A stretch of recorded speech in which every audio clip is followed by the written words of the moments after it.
why don't you just kind of jump off with that and talk about how you help your clients do that? I think the biggest challenge for small business people in general is traditional media is so costly, and the cost of acquiring a customer is substantial. And I was talking to someone earlier that I really feel like a perfect storm has happened, where the economy has done what the economy has done, and all of these really fantastic free and nearly free opportunities for connection with customers have popped up. And so it's accelerated their need for implementation in every small business. You know, people just cannot afford, what I'm seeing with my clients is they can't afford, brand is a luxury these days. People really want calls to action, they want to stay top of mind with people, but generating a brand new brand from whole cloth for a lot of small businesses is a luxury item. And so social media and social marketing is a really fantastic way to get access to a lot of eyeballs for a very low cost. And I think that's the really amazing part, is that, you know, if you put an ad in a newspaper or in a magazine or something like that, you're not guaranteed about viewers and eyeballs and someone actually seeing your ad, or whether they called you or went to your website. But all of this is measurable, and that's really fantastic, because I always say plan, place, perfect. So, you know, come up with a simple plan, start doing your implementations and your placements, and then adjust course as you're doing it, and then find out the right mix for you and your brand and your business. So it's a really exciting time. Does anyone else have anything to add to that? I definitely agree. I like that everything is measurable now. I know that our clients are asking, you know, you can't necessarily tell how many people read that New York Times story, but you can see how many people read the blog post. So it's definitely helping us. But, you know, there's so many things out there, and you really have to do, it feels like you have to do a lot of them to be effective. What do you recommend is the best strategy if you can only pick one, and then, or is it best to just throw yourself out there and be on all of them? Well, can I speak to Absolutely. that? I neglected to mention that I also have a blog, TrueGotham.com, which is probably another reason that I'm here. With, you know, along the same lines of what you guys are talking about, with the blog, I decided about 3 years ago, because a friend introduced me to the whole blog phenomenon, that I wanted to replace my traditional real estate broker marketing of bombarding people's mailboxes with letters and flyers and postcards and all the crap, for lack of a better word, that we get in our mailboxes trying to solicit our business. And I wanted to take a more passive approach towards influencing my sphere of connections.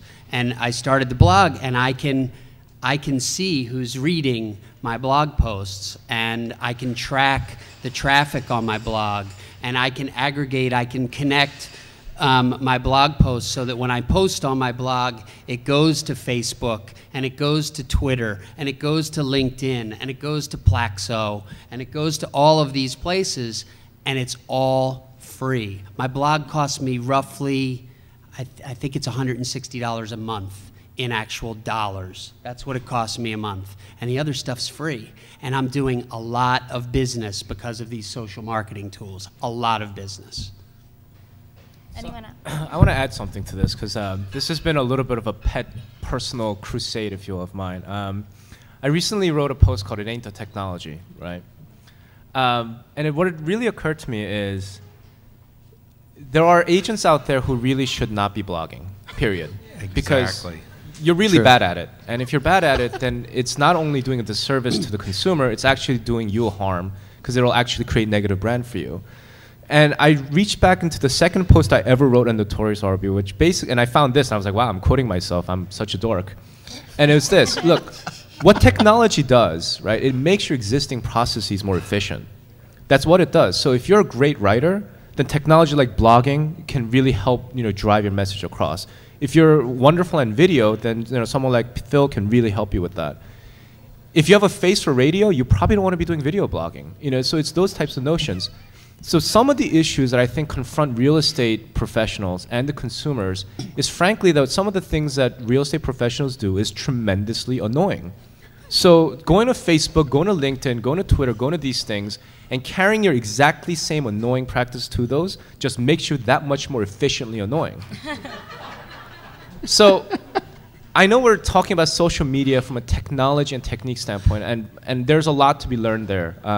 Believe me, and I think that's a very important step to know how to do it. At the same time, I almost feel like a more important issue is what exactly are you doing? You know, does it really make a difference if you were to deliver a blog post via, mobile phone or by stone-graven tablets, right?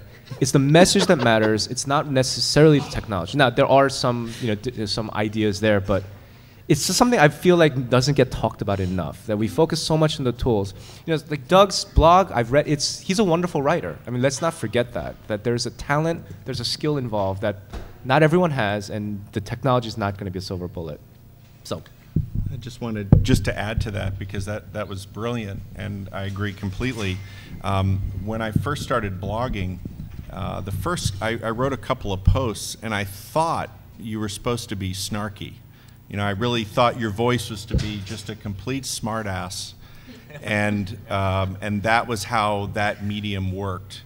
And I looked back at it, and I said, I looked back after I wrote them, and I said, boy, that's not me at all.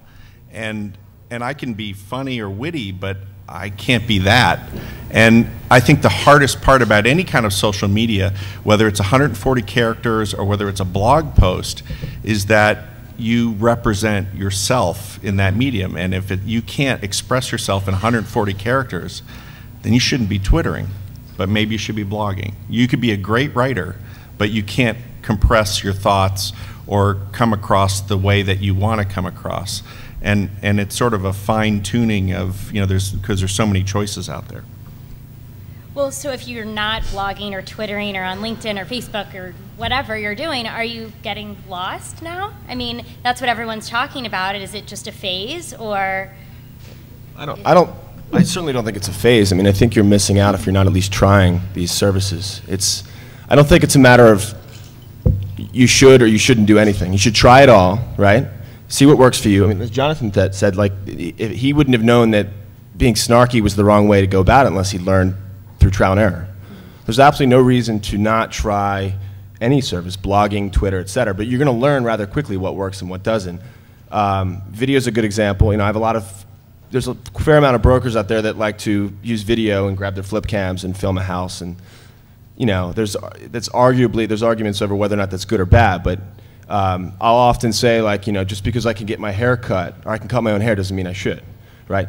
So maybe it's better to hire a professional in that case, but you need to learn, and the only way you're going to learn is by trial and error. So I wouldn't say it's yes or no. It's try it, see what works, and then start measuring what works more effectively as you go on. I want to add something from a real estate broker's perspective, and add on what Rob was saying. There's one real estate broker in Florida who I was connected to on Facebook and Twitter, who I'm no longer connected to because he was incredibly annoying.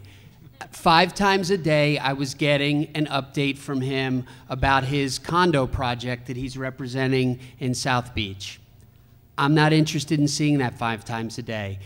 I believe that from a real estate agent's perspective, you have to be much more subtle and not in people's faces with your marketing. I don't think they need to know it's social marketing. It's just, for me, Facebook, Twitter, all of these tools are a means of staying in my client's head so that when they decide they're going to buy or sell a home, they see that I just took my 7-year-old son to swimming practice. And they say, oh, he's in real estate, I'll call Doug. That's the point for me. So how much time do each of you spend on these social networks a day? Jonathan doesn't know his children's names. Because I see each of you have your Blackberries or some sort of mobile device next to you. Well, when I do this, it's sort of a, I'm usually watching TV, or I'm always doing something else at the same time, so I sort of squeeze it in. I'd say probably, and I probably spend between an hour and 2 hours a day, but I'm doing other things at the same time. If I were sitting down and just doing that, then it would probably be an hour or less. Okay. Something